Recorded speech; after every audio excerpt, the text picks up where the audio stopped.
Hey, black people. Hey, man, it's time to wake up. It's time to get out of this sleep that we have been in. You know, I'm amazed that most black people continue to say, hey, you know what, man? I'm an African American. And you're absolutely not. Most of you from 1980s to now was born right here in this country. You was not born in Africa. You got to quit saying this. I need y'all to start to realize. The reason why I say this because you start to carry on a burden that was not yours. Most black people did not experience slavery as the people of those times did.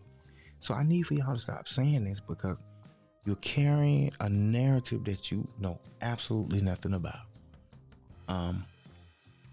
It's amazing to me that when you bring stuff like this up, it's always met with a lot of resentment, or somebody has something to say, or has something to say negative.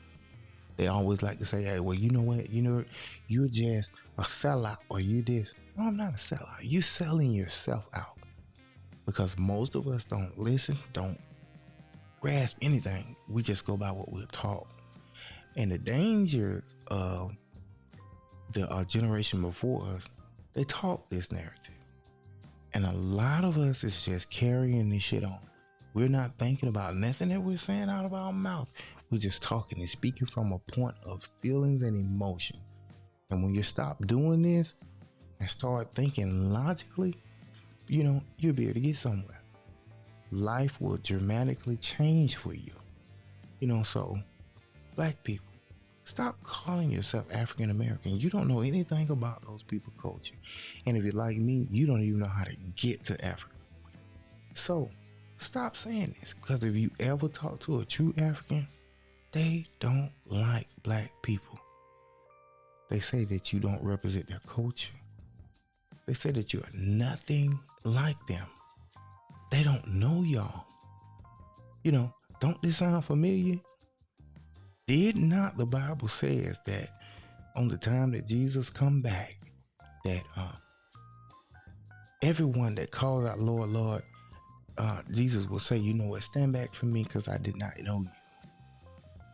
Y'all claiming something anything you don't know nothing about. But when it comes time to the real pressure, most of y'all stand down. That's another video. I'm not going to get into that. But I'm just telling you, you got to stop saying this and start understanding that you was born right here in this country. And what could you do to excel and exceed in this country? Not no one else. Because I guarantee you, no other country is thinking about you. They're thinking about their success. So, man, I had to jump on here. I had to say that. I had to enlighten most of you. Most of you may be a critic, or most of you may not like what I'm saying. And that's good. I expect that. I promise you, most of the people that will be in opposition to me are the people that I talk about. I promise you. So we have to stop saying this and start understanding that it's a better way to go throughout life other than blaming somebody else for our own mistakes. I say this a lot. We are our own problem. Black people are their own problem. And until you start to solve your problem, you will never solve no one else's. And that is a fact. And that's Murphy Law. And until next time, peace.